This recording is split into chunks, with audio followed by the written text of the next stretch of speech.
Welcome back to Market It with Atma, where we share the tips, tools, and strategies to help your business be successful. Today, we have a very special guest, Miss Carol Tam. She is the owner of TAC Brokerage and Consulting with over 30 years of experience in real estate, commercial real estate.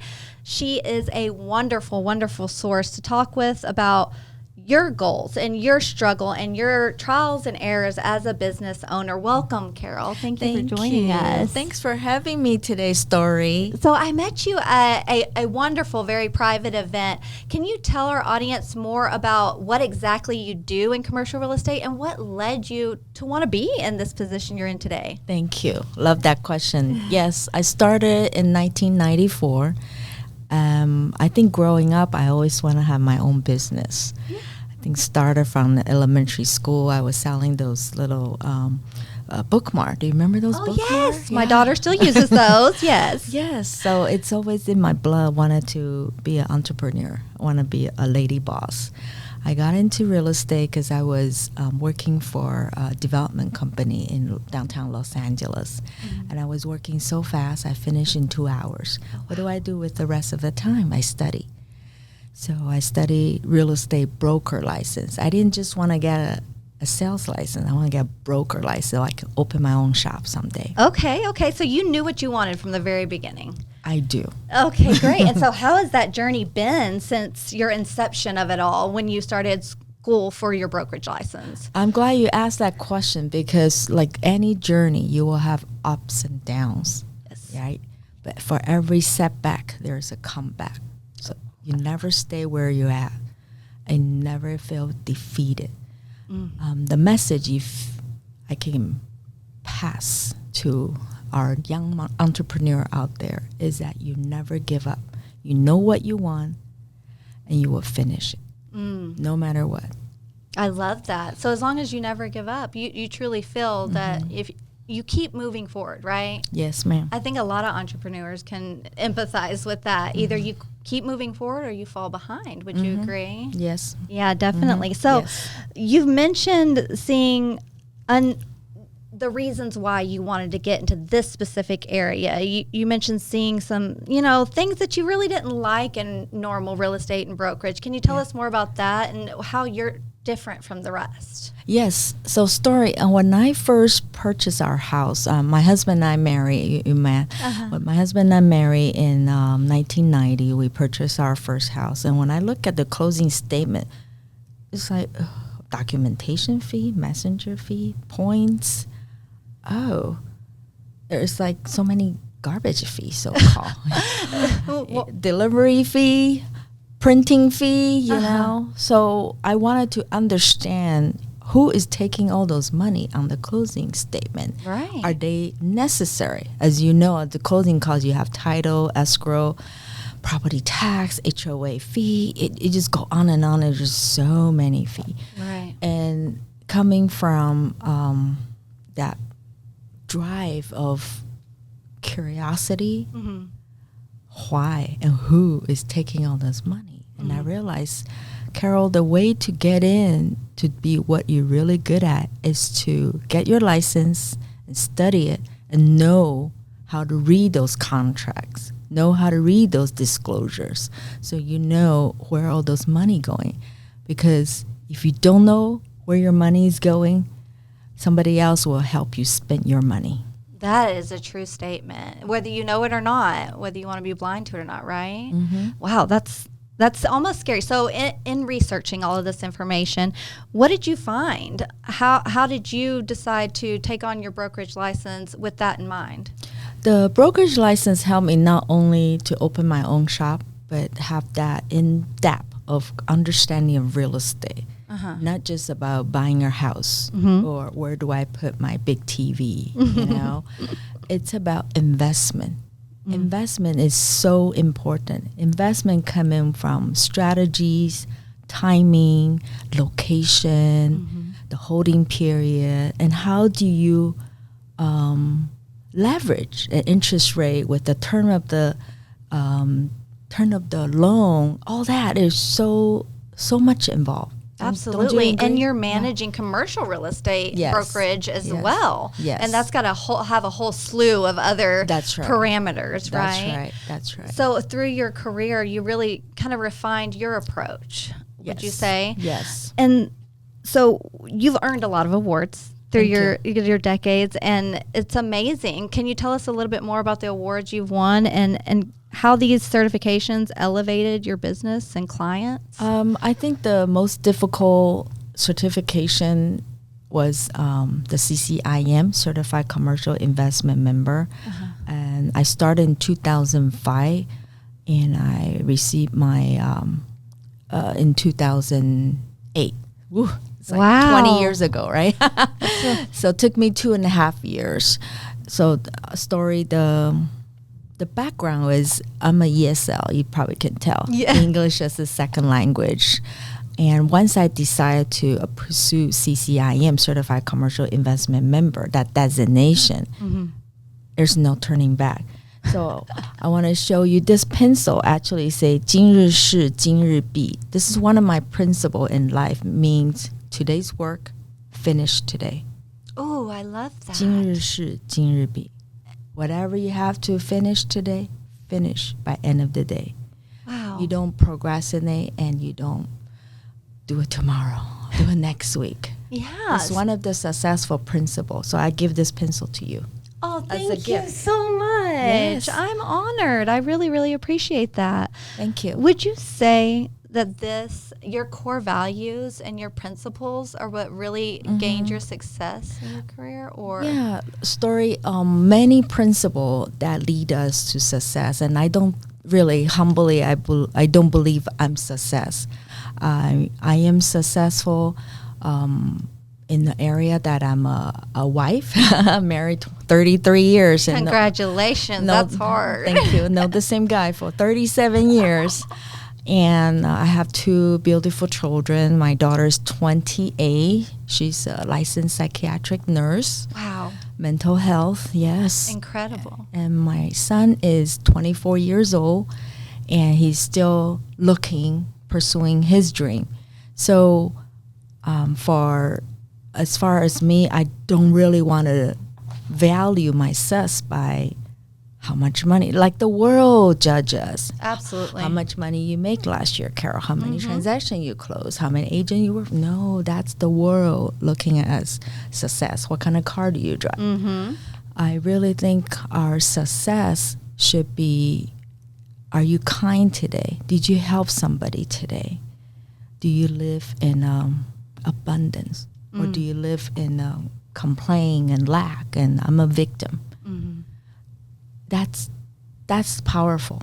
It is very powerful. Does that make sense? And what a legacy you've left for your children, for them to be able to see you grow as an entrepreneur, as a female, as a mother. Those are huge, huge things to have your children see and know that they can become. Yes. Right? So at the end of the day, you're successful in being a mom and a wife. Thank you. And that's such a humble way of looking at it, because you don't stay in this business for 30 years if you're not great at it, in my opinion. Thank you. You're very welcome. Thank you. So tell us about the actual business name. What urged you to create TAC Brokerage and Consulting?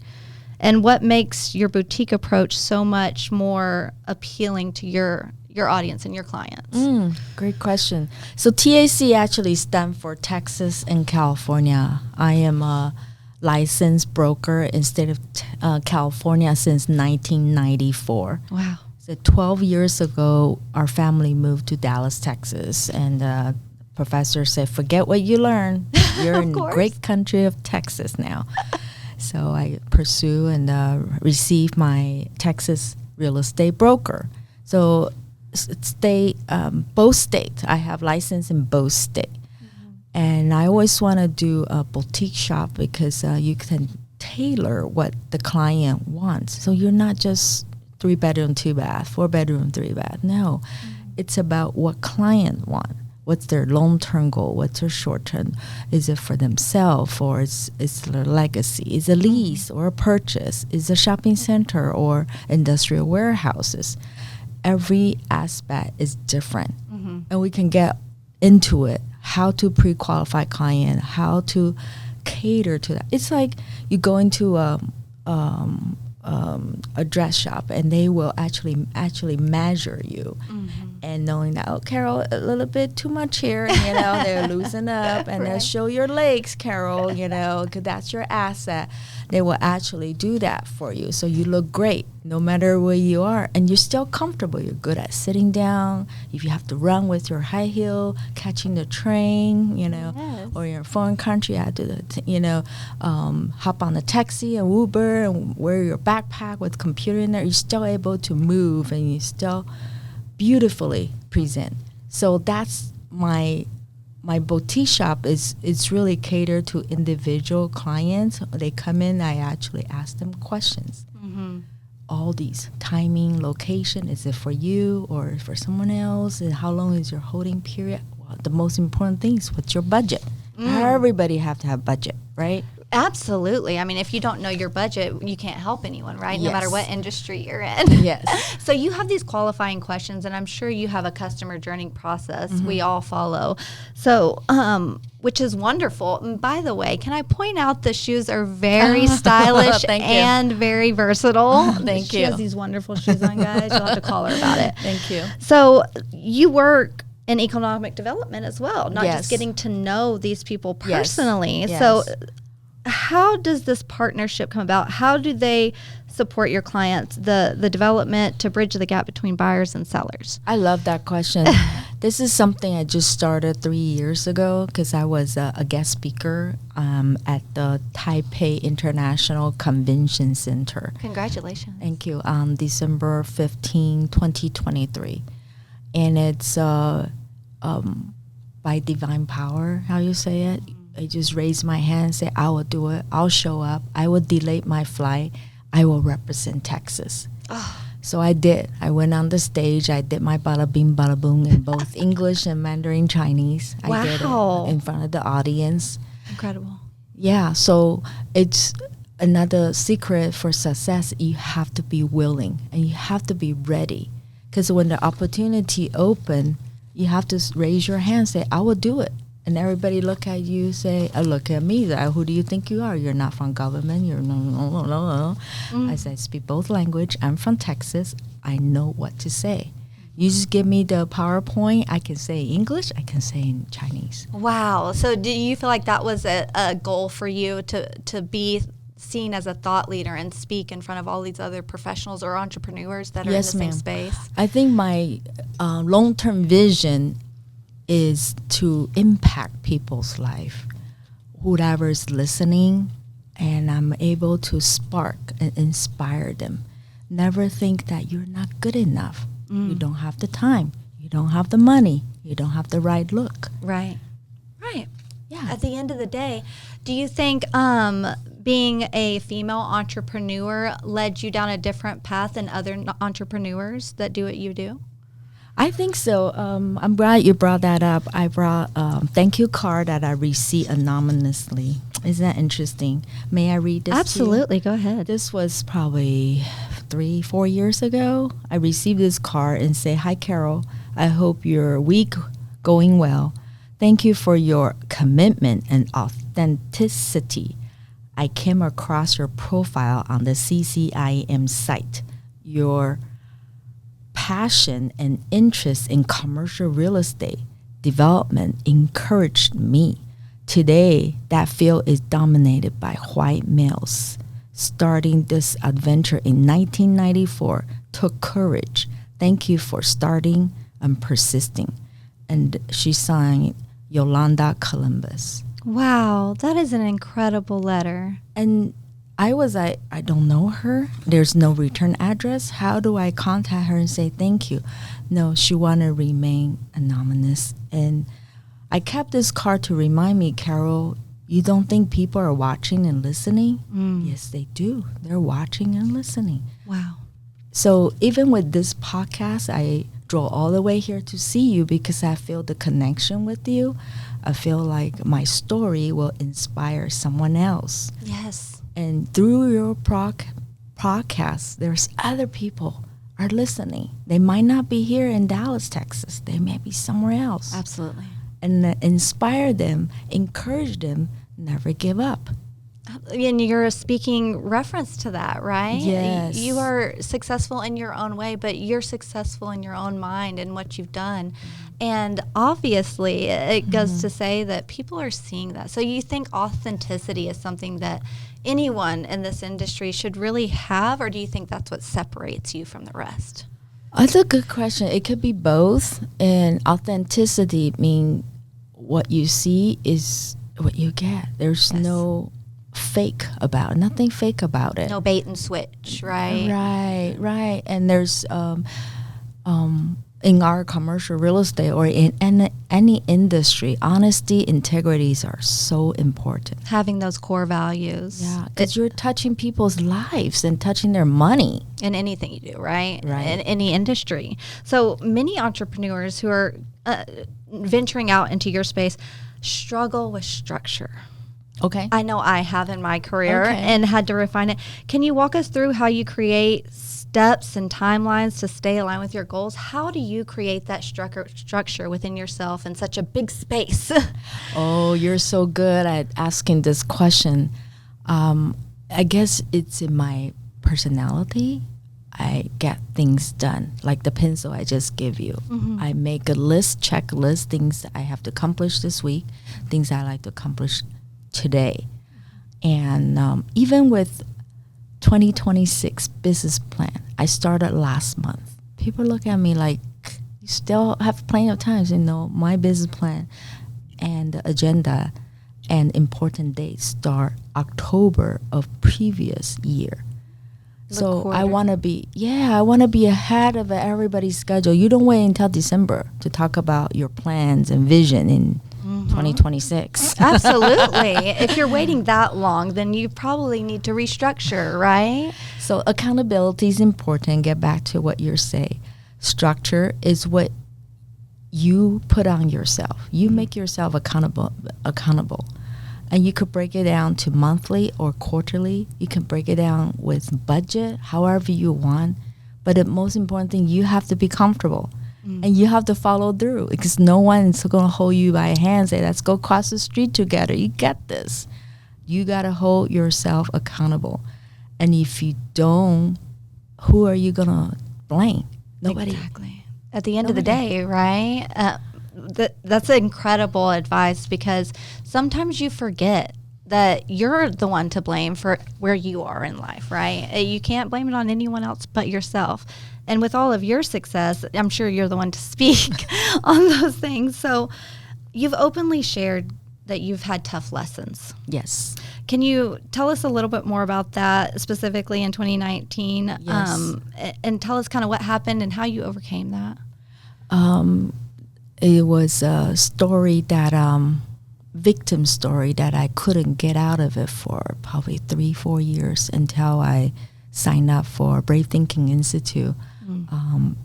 The mentor, Mary Morrissey, taught us all those steps. One of the important thing is gratitude every day. And number 2 is forgiveness.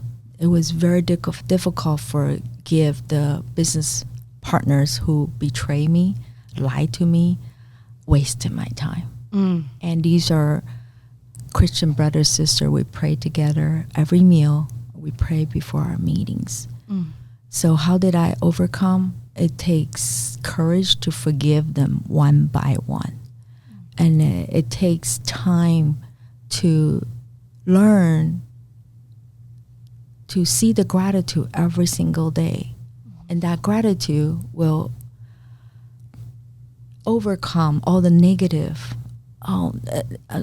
story. I have people tell me that, nobody wanted to hire me. I'm not good enough. Blah, blah, blah. It's like, you can overcome that while you still have sunshine today. You have good health. You have legs. You have hands. You're physically capable. You could do more. You could be more. What is that you want? Instead of falling to that rabbit holes, I'm not good enough. Nobody's going to hire me. I'm so sad. I'm a victim. Boss is yelling at me, blah, blah, blah. And you said school. 4 years of this. Yeah, I went through all that because I was in a victim mind. I mean, there's audience out there probably suffer more than 4 years. Yeah, and Right? you mentioned that leaders cannot be people pleasers at the end of the day, right? Right. And so would you say that that's something you learned from that? I learn nowadays I have to learn to set boundary, which is very important. And Yes. you and I, we're mother and we're helping people. We see the need in people, right? And we give and give and give. And when do we know that, okay, this is not good for me, it's taking too much of my time? And that kind of tone of voice should not be acceptable. How can they talk to us this way? To set the boundary. And I learned this year, I'm so proud of myself, I learned to set boundary. I actually learned to set boundary regardless what they say. They're going to judge you. They're going to judge us. So, oh, that's Carol's so bossy. Who does she think she is?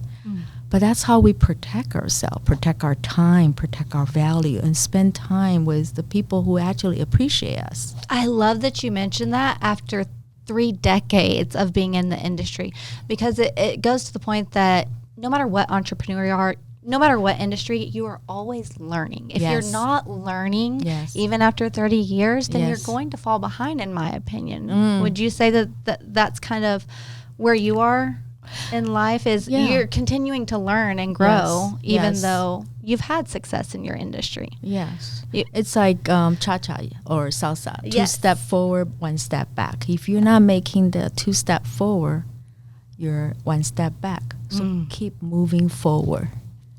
So many little quotes I want to take from you today.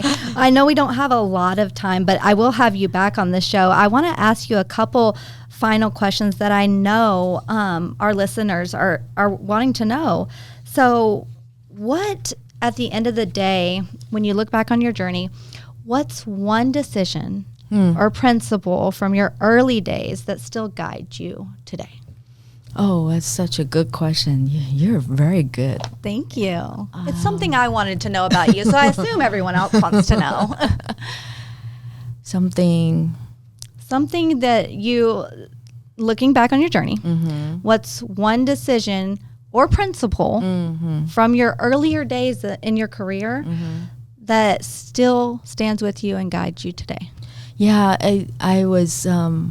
I have a way of making things more complicated in my brain. So there's no one thing. There's probably, I'll give you 3. Okay. 3 principles.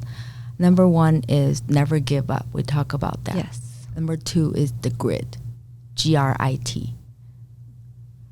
Number 3, resilient. You bounce back. No matter the success or the failure, you bounce. Most of the time is our failure. And remember, failures are just feedback.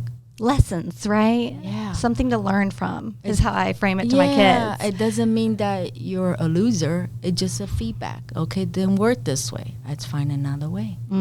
So never give up.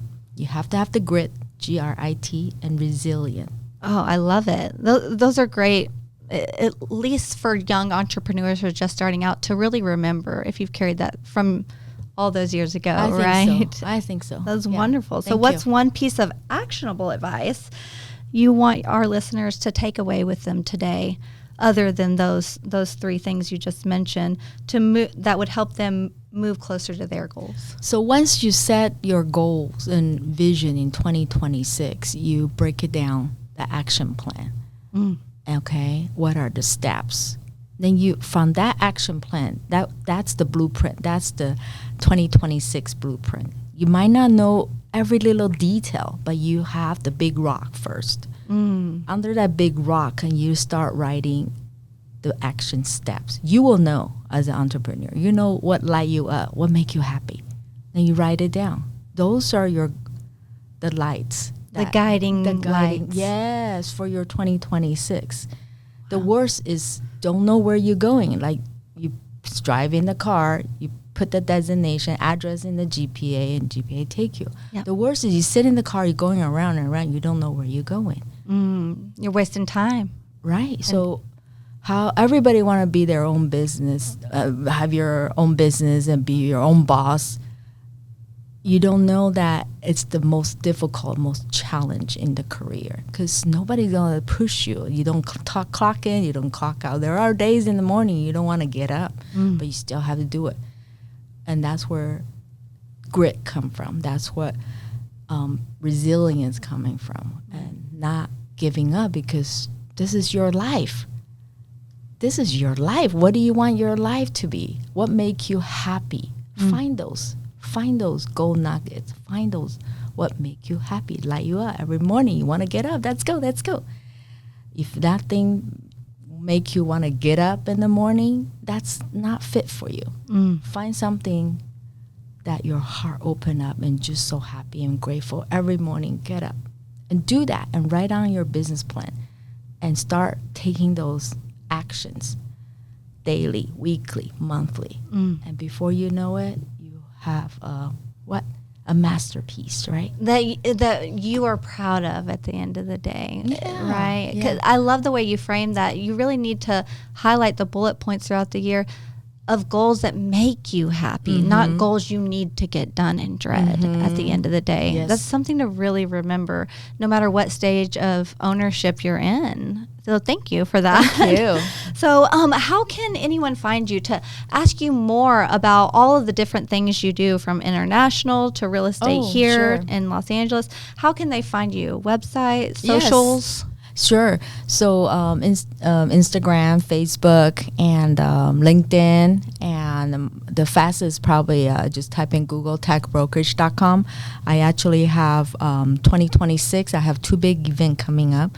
The first one is Taiwan Trade Mission. So my vision is to bring at least 2 EDC director to Taiwan to visit the CEOs, the manufacturers there, and talk to them, build that relationship. So in September, when they come to Texas, we're able to welcome them and show them our Texas hospitality and say, you have us, we're helping you to expand your horizon, to open your manufacturer or industrial or your satellite office right here in Dallas, Texas. Wow, that's incredible. That's an incredible goal It's to fun. have. It's fun. And you're so great at it. You're really bridging that gap internationally and just trying to help any and everyone that's trying to help themselves, it feels like, at the end of the day. Yes. Thank you Thank for you. everything you do, Carol. Thanks for having me today. I really appreciate you and everything you do. I appreciate you. And to all of our listeners out there, keep learning, keep listening, and keep marketing with Atma. We'll see you next time. Bye.